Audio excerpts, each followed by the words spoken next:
श्री राधा मेरी मातु है, पिता श्री घनश्याम, आप दोनों के श्री चरणों में मेरे श्वास श्वास प्रणाम, मेरे प्राण प्राण प्रणाम। जैसे कि हम सभी जानते हैं, माता श्री राधिका जी के जन्मोत्सव राधाष्टमी के नाम से मनाए जाते हैं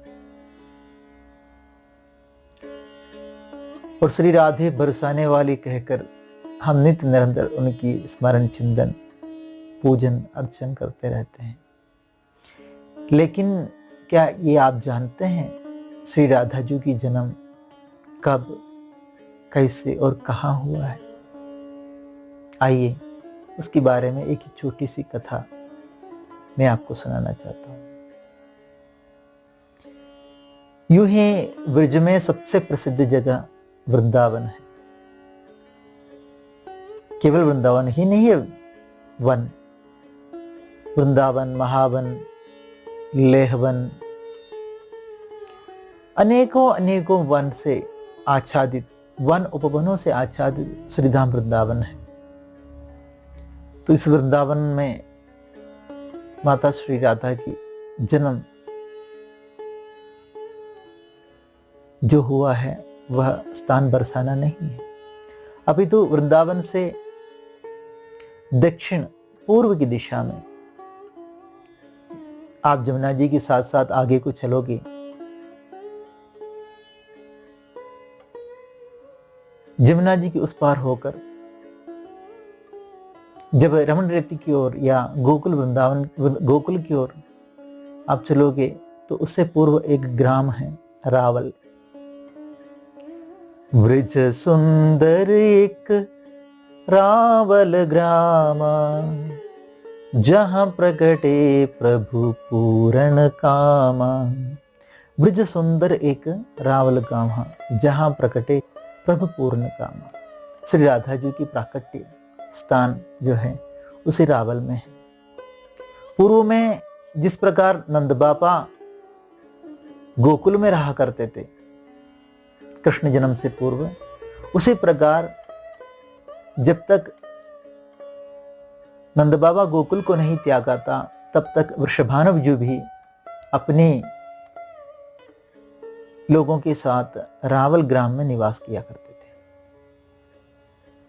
और जब भगवान कृष्ण की जन्म के पश्चात जब ठाकुर जी करीब 3.5 वर्ष की आयु के हुए, उसी समय नंद बाबा ने गोकुल को त्याग कर कंस से दूर अन्यत्र जाने का विचार किया और उसी समय उनके परम मित्र घनिष्ठ मित्र भानुजी, वृषभानु जी भी रावल को त्याग करके आगे बढ़े और वह बरसाने जाकर बृहस्ताना पर्वत के ऊपर अपनी महल बनाकर निवास करने लगे। तब से श्री राधा बरसाने वाली हो गई। लेकिन माता रानी की जन्म जो हुए रावल में है और हम सब राधाष्टमी को बड़े धूमधाम से मनाते हैं। लेकिन आप ये जानते हो श्री राधा जी की प्राकट्य अष्टमी की तिथि में नहीं हुआ है। भगवान श्री कृष्ण की जन्म अष्टमी तिथि में हुआ है और रोहिणी नक्षत्र में, और अर्धरात्रि को होने के पश्चात सुबह प्रातःकाल में गोकुल में, मथुरा में जन्म लेकर गोकुल में जन्माष्टमी कृष्ण जन्मोत्सव मनाया गया नंद बाबा के द्वारा। श्री राधा जी के जन्म के बारे में एक वृत्तांत है। भानु जी और उनकी श्रीमती पत्नी कीर्तिदा माँ ये निसंतान थे और भानु जी भगवान शंकर की बड़ी आराधना किया। एक समय की बात है, संध्या के समय, सायंकाल के समय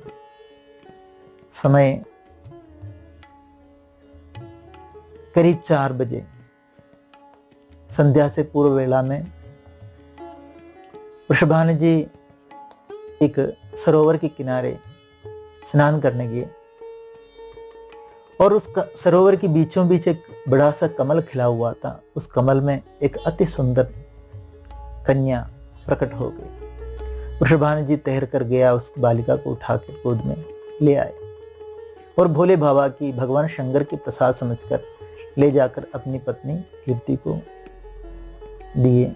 कहने लगे, हे भगवान शंकर ने हमारे प्रार्थना सुन ली लगता है और ये कन्या आज से वृषभानु लली हमारे लाडली जो है।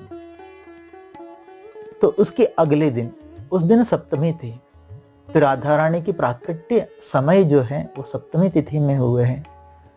लेकिन वृषभानु जी की पुत्री के रूप में राधा की जन्मोत्सव अष्टमी तिथि में मनाया गया। अगले दिन भाद्रपद की शुक्ल पक्ष की अष्टमी तिथि को श्री राधा जी का जन्मोत्सव मनाए और भाद्रपद की शुक्ल सप्तमी की शाम को सायंकाल को राधा रानी की प्राकट्य हो। तो यह कथा श्रीमद् भागवत में तो श्री राधा जी का नाम ही हमें दिखने नहीं मिलता, लेकिन अन्यत्र पुराणों में यह कथा हमें सुनने मिलते हैं और मैंने भी संतों से सुना और आप लोगों को सुनाकर मुझे बड़ा अच्छा लगा। श्री राधा जी हम सब पर कृपा करें और राधाष्टमी की आप सभी को बहुत बहुत शुभकामनाएं। क्योंकि